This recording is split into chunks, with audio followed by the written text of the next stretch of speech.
I'm Allie, and today on Plotopsy, we have Eliza Benner with us, the author of Vitalia, the first book in the Circus of Souls series. Let's jump on in. In Vitalia, what character's choice was the most unexpected to you? Whose choice surprised me the most would have been Valtherin's when he decided to show Naevyn the prophecy. That surprised me because I had all these visions of Naevyn like sneaking in to his private room and like finding it herself or somehow stumbling upon it, or maybe someone would accidentally spill something that it said. And ultimately, Valtherin, it just felt right when the time came that he would show it to her. I wasn't on board with it right away, but after that, I think that it really helped his character development because we know that he is this really powerful king, that he has garnered all this power from years and years of having the Nytherian collect souls for him. But what we haven't seen as much of is exactly how arrogant he is. Like, he believes that he's invincible. And I think that that is what this moment really shows us, because showing her the prophecy was very telling in that she could use it against him, and he knew that she could use it against him, but he just believed that that was never going to matter enough to be a point for why he shouldn't show her. So yeah, I guess that kind of surprised me, but it worked out. That was such a pivotal part of Vitalia. Now, we know Valtheron isn't the nicest boy in town, but I do wonder who would be your best friend in Vitalia, and who would you not get along with? My best friend would be Hessa, because she's just awesome. Like, I love her. I view her as being kind of like extroverted and very caring and kind of like house motherish, but more fun. And I think that, especially being an introvert, we'd just be close. We'd be close. As far as people I don't think I would get along with, this might be kind of an easy answer, but I'm going to say Selenia, because she is very much like has very little faith in Naevyn from the beginning. I think that she's kind of jaded and worn down, which she has her reasons to be. But I think that I would struggle with that as like an eternal optimist, you know? Like, I just kind of believe like, oh, everything's going to be fine. It's always fine. So I don't think we get along great. But Hessa, yeah, she's my girl. You did such a great job coming up with these characters and their personalities and just the world around them. So speaking of coming up with things, what was the first scene that came to you fully formed? I think I was driving and I was supposed to be thinking about figuring out details in my first series, but instead I was daydreaming about the book that I was going to write next.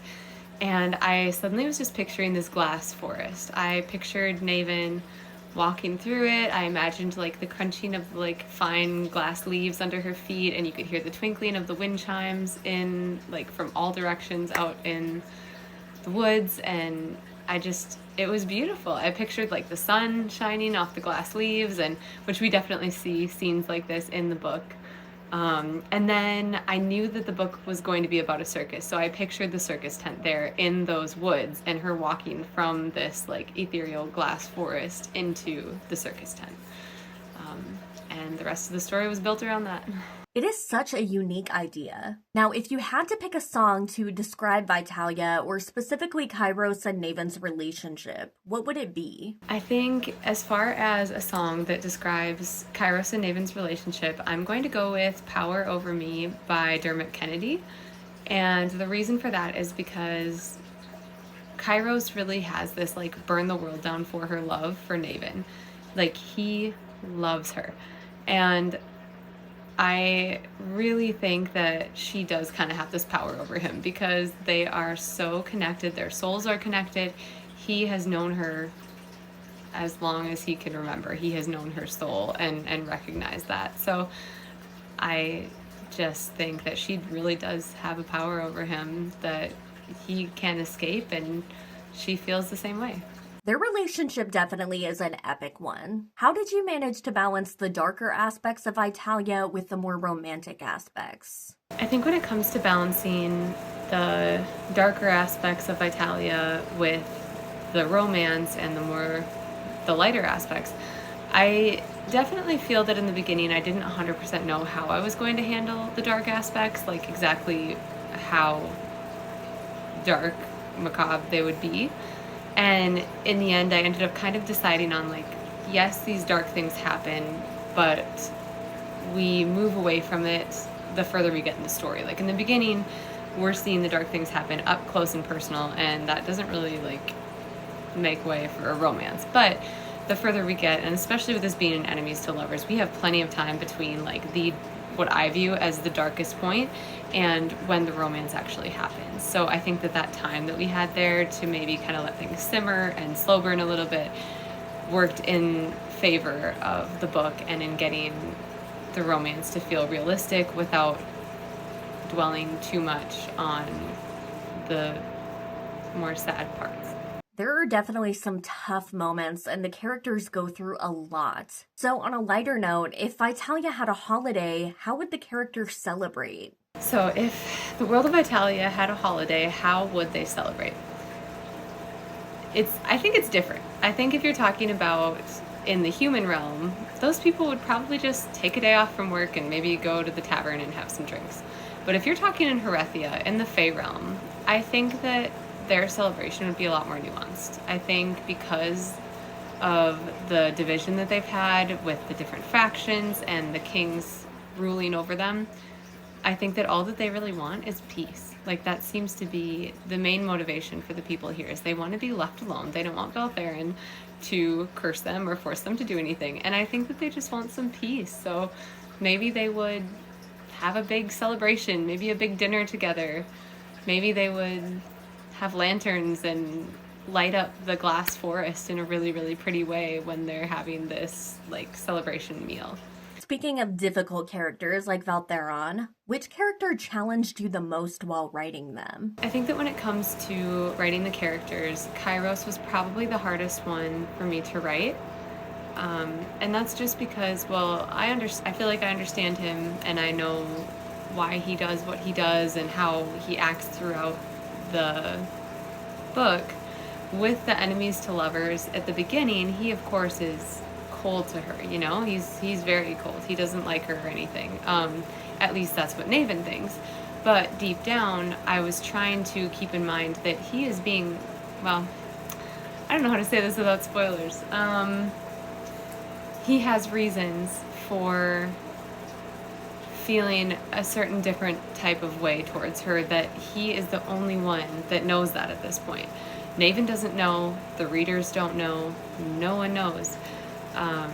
And so I think that was hard to navigate and make sure that it felt believable as an enemies to lovers, but also with this information that we gain more toward the end of the book. For those of you who have read it, you'll know exactly what I'm talking about. He still had a soft spot for her, even if we didn't think so right away. Cairos is such a complex character, and I really wanted to know more about him. What questions do you hope readers have after finishing the book, particularly about Cairos? Okay, so I actually love this question. I think that Cairos is pretty mysterious overall, and obviously we get to know him decently well in book one, but I think there's still a lot that we have to learn. I believe that readers will have questions about who he was before.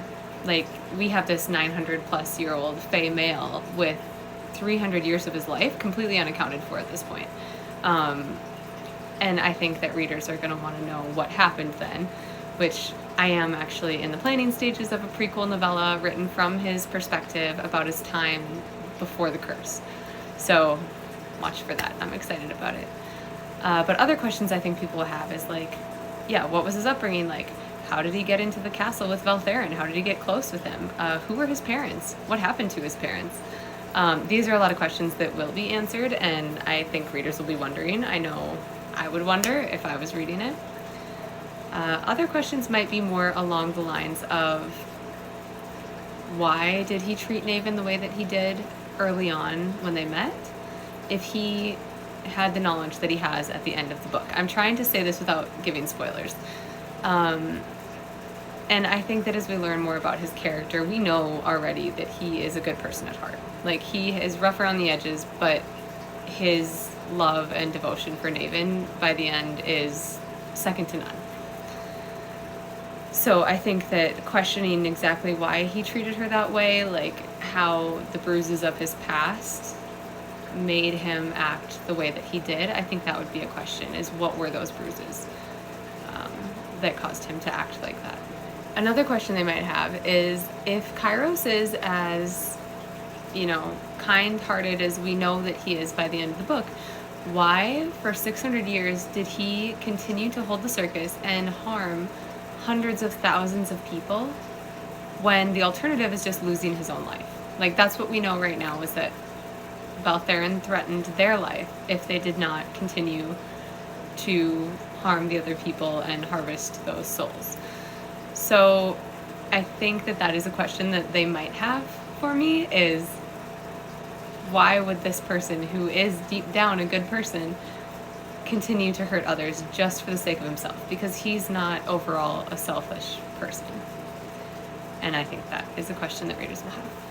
That was so fun. Thank you to Eliza Benner for coming on Plotopsy to talk about Vitalia. It's so interesting to hear your perspective, and I'm just so amazed by what you've done with this book. So join us next week right here on Plotopsy with Melody Wickland from The First Night of Summer.